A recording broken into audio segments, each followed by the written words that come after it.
गया था 1,20,000 रोजगार टीआरई 1 में दिया गया था, बट यहाँ पे आपको पूरा मेंशन किया हुआ है। हम लोगों ने काफी संघर्ष भी किया कि किसी तरह से भी टाई ब्रेकर और डेट ऑफ बर्थ, तो ये मतलब इन लोगों का अगर रिजल्ट छूटा है तो आप सोच सकते हैं कि कितनी तकलीफ वाली बात है। उनकी सरकार में भी ये पेपर लीक हुआ, लेकिन फिर भी उन्होंने ये काम नहीं किया। तो कहीं ना कहीं ये जनता और विद्यार्थी ये समझ रहे हैं कि पेपर लीक में कहीं ना कहीं कमीशन सारी राजनीतिक पार्टियों को जाता है। यहाँ तो सरकार बीजेपी की है सर, तो हम उनसे ही ना सवाल पूछेंगे। और ये बीजेपी की सरकार हालांकि जब सत्ता में नहीं थी तो इन्होंने बोल रहे थे कि नहीं सप्लीमेंट्री देना चाहिए। नमस्कार, आप सबका स्वागत है हमारे चैनल पर। मैं हूं आपके साथ चंदन प्रताप सिंह। और जिस तरह से देश में चुनाव का माहौल है, राहुल गांधी जिस तरह से कह रहे युवाओं को अपने पाले में लेकर आएंगे, युवाओं के मुद्दों की बात कर रहे हैं, तो युवा हमारे साथ है, इनसे जानेंगे कि आखिर युवा के तौर पर युवा वोटर कितना भरोसा कर पाएंगे इसमें। सर क्या नाम है आपका? मेरा नाम अनुराग है सर।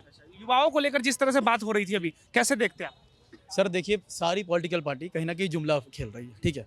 विपक्ष में जो लोग बात करते हैं वो सरकार में आने के बाद पलट जाते हैं। हमारे जैसे एक सप्लीमेंट्री रिजल्ट का मुद्दा था, शिक्षक भर्ती परीक्षा, जिसको लेके सारी पार्टियां क्रेडिट लेने की होड़ में है। ये मुझे लगता है आपको जानकारी कहने की होगी, ठीक है। सारी पार्टी क्रेडिट लेने के होड़ में है। तो इसमें सर अभी फिलहाल की सरकार जो है उसमें सुशील मोदी जी थे, वो बोलते थे 40,000 पूरक परिणाम आएगा। पूरक परिणाम आप एक बार इस पर रिसर्च कर सकते हैं, सप्लीमेंट्री रिजल्ट ऑथेंटिक डिमांड है। नीतीश कुमार जी ने 13 तारीख को नियुक्ति पत्र दूसरे चरण का बांटते समय ये वादा किया था कि उस पर काम चल रहा है। उसके बाद सर हमारा रिजल्ट नहीं दिया गया। इट्स अबाउट ऑलमोस्ट 14,762 फैमिलीज, ठीक है, mostly from Bihar, not only candidate, क्योंकि सर एक कैंडिडेट से लगभग 5 से 7 लोग परिवार के जुड़े होते हैं। उनके भविष्य का सवाल है। कांग्रेस से और राजद से हमारा ये सवाल है कि आप इस मुद्दे को जोर शोर से क्यों नहीं उठा रहे हैं। इसके सप्लीमेंट्री को रोकने समय तक तेजस्वी यादव की सरकार चली गई थी, तो ये किसने रोका, ये तो सवाल जनता समझ सकती है ना, ठीक है। इसका सीट बचाकर ये तृतीय चरण की परीक्षा हड़बड़ी में ली गई, जो कि अगस्त में संभव थी। हड़बड़ी में लेने के बाद क्या हुआ सर? क्या हुआ? पेपर लीक हो गया सर, पेपर लीक हो गया। और पेपर लीक को भी बीपीएससी इनिशियली मानने को तैयार नहीं थी, जबकि बिहार पुलिस मुख्यालय आर्थिक अपराध इकाई इकोनॉमिक ऑफेंस यूनिट की तरफ से प्रेस रिलीज करके बताया गया कि इसमें धांधली हुई है। फाइनली जब छात्रों का दबाव हुआ तब जाकर के पेपर को कैंसिल किया गया। अच्छा मैम, आप बीपीएससी को लेकर कर रही, तेजस्वी यादव ये कहते हैं कि हमने बिहार के युवाओं को बहुत अच्छा रोजगार दे दिया, आप लोग रोजगार पर विरोध कर रहे हैं। जी सर, रोजगार तो मिला है सर, लेकिन आप इसमें आंकड़ा देख सकते हैं। कहा गया था 1,20,000 रोजगार टीआरई 1 में दिया गया था, बट यहाँ पे आपको पूरा मेंशन किया हुआ है। दिखाया कुछ और जा रहा है और होता कुछ और है सर, एक्चुअल चीज़। और सारा सीट टीआरई 1 का सीट बचा के टीआरई 2 में, टीआरई 2 का सीट बचा के टीआरई 3 में, और पता नहीं और कितना भी देना होगा सर, पता नहीं। और हम लोग का रिजल्ट भी रोक लिया जाता है सर। क्या नाम है मैम आपका? मेरा नाम नाज है। बताएंगे ये टीचर भर्ती के बारे में? जी बिल्कुल सर, हम लोगों ने टीआरई 1 पहले दिया है और टीआरई 1 में बीएड एलिजिबल नहीं थे, तो हमारे सुप्रीम कोर्ट की तरफ से ऑर्डर आया कि उसमें बीएड एलिजिबल नहीं है। सर हमने दिया तो ना, ठीक है। फिर उसके बाद टीआरई 2 आया सर, उसमें भी दिया और मैं टाई ब्रेकर होकर मुझे मतलब जॉब नहीं मिला। तो उसके बाद हम लोगों ने काफ़ी संघर्ष भी किया कि किसी तरह से भी टाई ब्रेकर और डेट ऑफ बर्थ, तो ये मतलब इन लोगों का अगर रिजल्ट छूटा है तो आप सोच सकते हैं कि कितनी तकलीफ वाली बात है। थक गए हैं बिल्कुल पूरी तरह से कि किसी तरह से भी हमारा सप्लीमेंट्री आ जाए। तो सप्लीमेंट्री के लिए भी हमें बीजेपी कार्यालय की तरफ से और शिक्षा विभाग की तरफ से ये बात मिला कि अब आप लोग का जो टीआरई 3 आएगा ना, वही आप लोग का सप्लीमेंट्री होगा। आप लोग समझ सकते हैं, हम लोग मैरिड लाइफ जी रहे हैं, 2 बच्चे हैं, मेरे घर पारिवारिक लोग हैं हम लोग, और उस दौरान टीआरई 1 टीआरई 2 सालों लग जाता है। साल भर लग गया है सर मुझे ये एग्ज़ाम फेस करते करते। जब टीआरई 3 यानी तीसरे चरण की जो बहाली दिया सर, जैसे ही वो बहाली देते हैं सर, देने के बाद एग्जामिनेशन हॉल से निकलते हैं और पता चलता है कि पेपर लीक हो गया। क्या भाई, तो 12-12 लाख में हमारा जो पेपर था वो बिक गया है। 350 अभ्यर्थी, आपको पता होगा, आपने सुना ही होगा कि यहाँ हजारीबाग से पकड़े गए हैं 350 स्टूडेंट। अभी इस चुनाव में, जैसे अभी लोकसभा का चुनाव चल रहा है, तेजस्वी यादव जो आपके बिहार के युवा नेता है, वो बार-बार रोजगार के मुद्दों को उछालते हैं,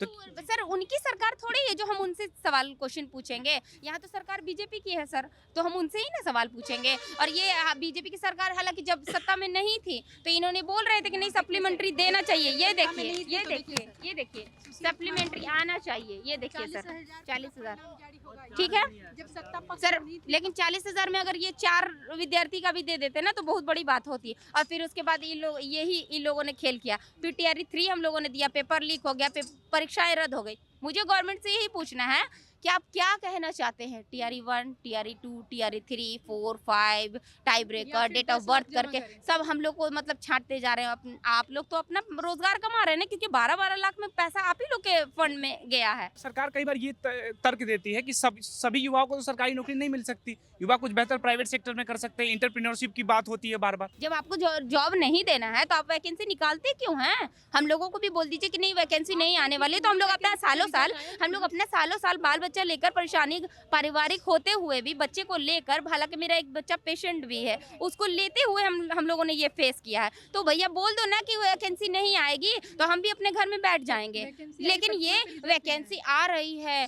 हम लोगों को टाई ब्रेकर इनका 95 है, ये जो सामने नजर आ रहा है ना, इनका 95 नंबर आया, 120 में 95, और इन लोगों और हम लोगों को क्या, हम भी टाई ब्रेकर हैं, मेरा भी 75 आया, लेकिन हम लोगों को क्या बोला गया है कि आप अयोग्य हैं, आप सुयोग्य अभ्यर्थी नहीं, हमें सुयोग्य अभ्यर्थियों की जरूरत है। तो सुयोग्य ये किसे बोल रहे हैं? जो 40 नंबर लाकर जो तुक्का मारते हैं और उन लोगों को जो जॉब दिया जाता है, और हजारीबाग वाले सुयोग्य हैं, जो 12-12 लाख में जो पेपर बिका और जो पकड़ाने हैं 350, वो सुयोग्य है। और भैया 95 लाकर, हम 75 लाकर अयोग्य हैं। इस चुनाव में जैसे राहुल गांधी युवा नेता दावा कर रहे हैं कि अगर हमारी सरकार आई तो युवाओं को रोजगार देंगे, युवाओं को फॉर्म फिल करने में पैसा नहीं लगेगा, तो क्या लगता है कि ये चुनावी सिर्फ जुमला लग रहा है, या फिर लगता है कि फिर इम्प्लीमेंट होगा चुनाव? सर अभी फिलहाल जो तेजस्वी जी थे, लेकिन अभी हमारा पूरे तरीके सवाल या हमारी समस्या परेशानी जो अभी तत्कालीन सरकार है, जेडीयू बीजेपी का जो गठबंधन है, उनसे हमारी अभी करंट शिकायत उन्हीं से है, ठीक है।